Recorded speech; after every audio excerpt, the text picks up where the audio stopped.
नमस्कार दोस्तों, आपका एक बार फिर से स्वागत है आपके अपने YouTube चैनल YKB न्यूज़ पर। दोस्तों, आज हम आपके लिए पश्चिम बंगाल विधानसभा चुनाव 2021 का सबसे बड़ा और सबसे ताज़ा सर्वे लेकर आए हैं।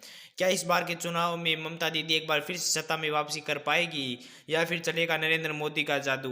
दोस्तों, इस वीडियो में हम आपको पूरे विस्तार से बताएंगे, तो वीडियो को लास्ट तक जरूर देखना। दोस्तों, हमें वीडियो बनाने में काफ़ी मेहनत करनी पड़ी है, इसलिए वीडियो को एक प्यार भरा लाइक करके चैनल को सब्सक्राइब जरूर कर दें।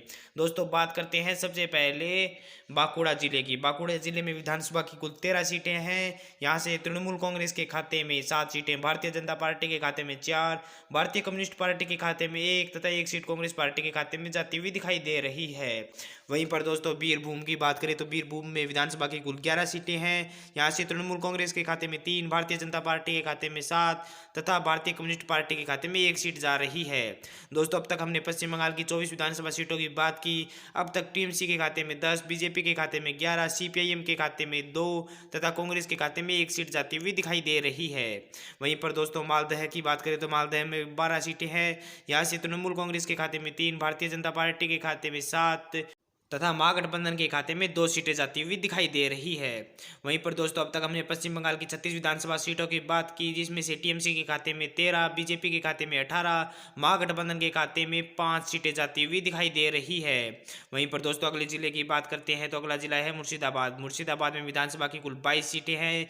यहाँ से टीएमसी के खाते में 9, बीजेपी के खाते में 8, सीपीआई के खाते में 2, कम्युनिस्ट पार्टी के खाते में 2 तथा 1 सीट अन्य खाते में जाती हुई दिखाई दे रही है। दोस्तों, अब तक हमने पश्चिम बंगाल की 58 विधानसभा सीटों की बात की, जिसमें से टीएमसी के खाते में 22, एनडीए के खाते में 26, जबकि महागठबंधन के खाते में 9 सीटें तथा 1 सीट अन्य के खाते में जाती हुई दिखाई दे रही है। वहीं पर दोस्तों, वर्धमान की बात करें तो वर्धमान में विधानसभा की कुल 16 सीटें हैं। यहाँ से टीएमसी के खाते में 9, एनडीए के खाते में 11, सीपीआईएम के खाते में 1 सीट जाती हुई दिखाई दे रही है। वहीं पर दोस्तों, अब तक हमने पश्चिम बंगाल की 74 विधानसभा सीटों की बात की, जिसमें से टीएमसी के खाते में 26, एनडीए के खाते में 37, लेफ्ट पार्टी के खाते में 6 तथा कांग्रेस के खाते में 4 सीटें तथा 1 सीट अन्य के खाते में जा रही है। वहीं पर दोस्तों, हावड़ा की बात करते हैं तो हावड़ा में विधानसभा की कुल 17 सीटें हैं। यहाँ से टीएमसी के खाते में 8, भारतीय जनता पार्टी के खाते में 8 तथा 1 सीट लेफ्ट पार्टी के खाते में जाती हुई दिखाई दे रही है। वहीं पर दोस्तों, अब तक हमने पश्चिम बंगाल की 91 विधानसभा सीटों की बात की, जिसमें से टीएमसी के खाते में 34, एनडीए के खाते में 45, लेफ्ट पार्टी के खाते में 7, कांग्रेस पार्टी के खाते में 4 सीटें तथा 1 सीट अन्य के खाते में जाती हुई दिखाई दे रही है। वहीं पर दोस्तों, हुगली की बात करें तो हुगली में विधानसभा की कुल 18 सीटें हैं। यहाँ से टीएमसी के खाते में 7, एनडीए के खाते में 9, लेफ्ट पार्टी के खाते में 1 तथा 1 सीट कम्युनिस्ट पार्टी के खाते में जा रही है।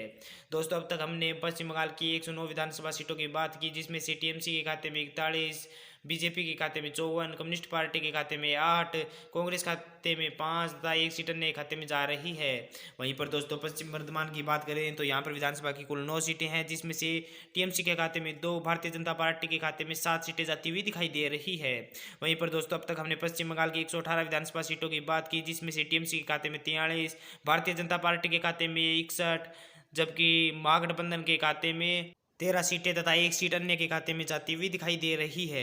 वहीं पर दोस्तों, दक्षिण दिनाजपुर की बात करें तो यहाँ पर विधानसभा की कुल 6 सीटें हैं। यहाँ से टीएमसी के खाते में 3, एनडीए के खाते में 3 सीटें जाती हुई दिखाई दे रही है।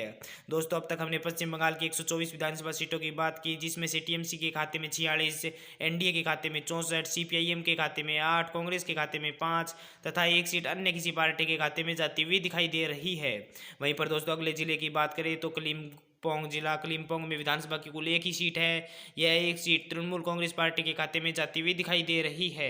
दोस्तों, अब तक हमने पश्चिम बंगाल की 125 विधानसभा सीटों की बात की, जिसमें से टीएमसी के खाते में 47, एनडीए बीजेपी के खाते में 64, सीपीआईएम के खाते में 8, कांग्रेस पार्टी के खाते में 5 तथा 1 सीट अन्य किसी पार्टी के खाते में जाती हुई दिखाई दे रही है। वहीं पर दोस्तों, अगले जिले की बात करें तो झारग्राम जिला, झारग्राम जिले में विधानसभा की कुल 4 सीटें हैं। यहाँ से टीएमसी के खाते में 1, भारतीय जनता पार्टी के खाते में 3 सीटें जाती हुई दिखाई दे रही है। दोस्तों, अब तक हमने पश्चिम बंगाल की 129 विधानसभा सीटों की बात की, जिसमें से टीएमसी के खाते में 48, एनडीए के खाते में 67, सीपीआईएम के खाते में 8, कांग्रेस पार्टी के खाते में 5 तथा 1 सीट किसी अन्य पार्टी के खाते में जाती हुई दिखाई दे रही है। वहीं पर दोस्तों, अगले जिले की बात करते हैं तो अलीपुरद्वार में विधानसभा की कुल 5 सीटें हैं। यहाँ से टीएमसी के खाते में 4, एनडीए के खाते में 1 सीट जाती हुई दिखाई दे रही है।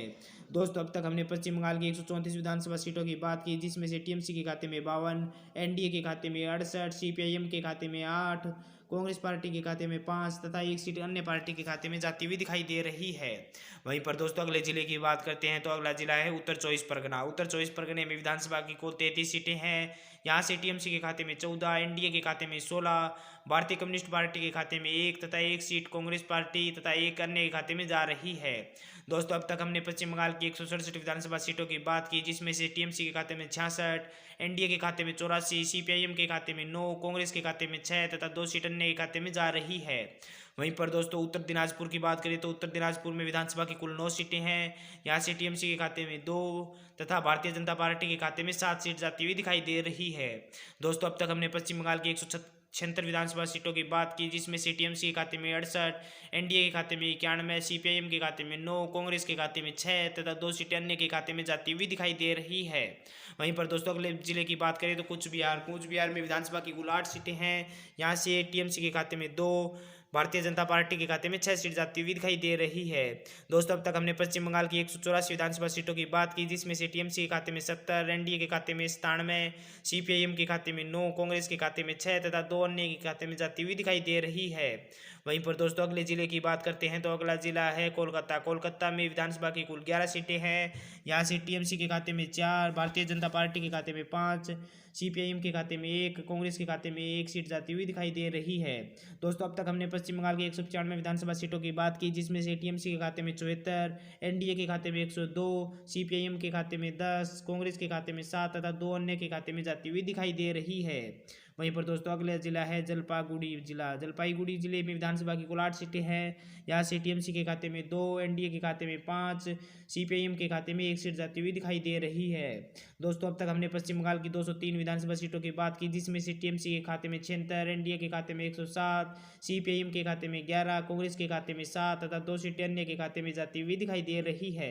वहीं पर दोस्तों अगले जिले की बात करते हैं तो दक्षिण 24 परगना। दक्षिण 24 परगने में विधानसभा की कुल 31 सीटें हैं। यहाँ से टीएमसी के खाते में 13, भारतीय जनता पार्टी के खाते में 15, कम्युनिस्ट पार्टी के खाते में 1, कांग्रेस के खाते में 1 तथा 1 अन्य के खाते में जा रही है। दोस्तों अब तक हमने पश्चिम बंगाल की 234 विधानसभा सीटों की बात की, जिसमें से टीएमसी के खाते में 89, एनडीए के खाते में 122, सीपीआईएम के खाते में 12, कांग्रेस के खाते में 8 तथा 3 सीट अन्य के खाते में जा रही है। दोस्तों दार्जिलिंग की बात करें तो दार्जिलिंग में विधानसभा की कुल 5 सीटें हैं, जिसमें से टीएमसी के खाते में 2, एनडीए के खाते में 3 सीटें जाती हुई दिखाई दे रही है। वहीं पर दोस्तों अब तक हमने पश्चिम बंगाल की 239 विधानसभा सीटों की बात की, जिसमें से टीएमसी के खाते में 91, एनडीए के खाते में 125, सीपीआईएम के खाते में 12, कांग्रेस के खाते में 8 तथा 3 सीटें अन्य के खाते में जाती हुई दिखाई दे रही है। वहीं पर दोस्तों अब बात करते हैं नादिया की। नादिया में विधानसभा की कुल 15 सीटें हैं। यहाँ से टीएमसी के खाते में 7, एनडीए के खाते में 6, सीपीआईएम के खाते में 1, कांग्रेस के खाते में 1 सीट जाती हुई दिखाई दे रही है। दोस्तों अब तक हमने पश्चिम बंगाल की 254 विधानसभा सीटों की बात की, जिसमें से टीएमसी के खाते में 98, बीजेपी के खाते में 131, सीपीआईएम के खाते में 13, कांग्रेस के खाते में 9 तथा 3 सीट अन्य के खाते में जाती हुई दिखाई दे रही है। वहीं पर दोस्तों अगले जिले की बात करते हैं तो पश्चिम मेदिनीपुर में विधानसभा की कुल 15 सीटें हैं। यहाँ से टीएमसी के खाते में 5, एनडीए के खाते में 9 तथा 1 सीट सीपीआईएम के खाते में जाती हुई दिखाई दे रही है। दोस्तों अब तक हमने पश्चिम बंगाल की 269 सीटों की बात की, जिसमें से टीएमसी के खाते में 103, बीजेपी के खाते में 140, सीपीआईएम के खाते में 14, कांग्रेस के खाते में 9 तथा 3 सीट अन्य के खाते में जाती हुई दिखाई दे रही है। वहीं पर दोस्तों अगले जिले की बात करते हैं तो अगला जिला है पुरुलिया जिला। पुरुलिया में विधानसभा की कुल 9 सीटें हैं। यहाँ से टीएमसी के खाते में 7, एनडीए के खाते में 2 सीट जाती हुई दिखाई दे रही है। दोस्तों अब तक हमने पश्चिम बंगाल के 278 विधानसभा सीटों की बात की, जिसमें से टीएमसी के खाते में 110 सीटें, भारतीय जनता पार्टी के खाते में 142 सीटें, सीपीआईएम के खाते में 14, कांग्रेस पार्टी के खाते में 9 सीटें तथा अन्य के खाते में 3 सीटें जाती हुई दिखाई दे रही है। वहीं पर दोस्तों अगले जिले की बात करते हैं पूर्वी मेदिनीपुर में विधानसभा की कुल 16 सीटें हैं। यहाँ से टीएमसी के खाते में 6, भारतीय जनता पार्टी के खाते में 9, कांग्रेस के खाते में 1 सीट जाती हुई दिखाई दे रही है। दोस्तों अब तक हमने पश्चिम बंगाल की सभी 294 विधानसभा सीटों की बात की, जिसमें से टीएमसी के खाते में 116, बीजेपी के खाते में 151 सीटें तथा पूर्ण बहुमत के साथ बीजेपी सरकार बनाती हुई दिखाई दे रही है। वहीं पर महागठबंधन के खाते में 24 सीटें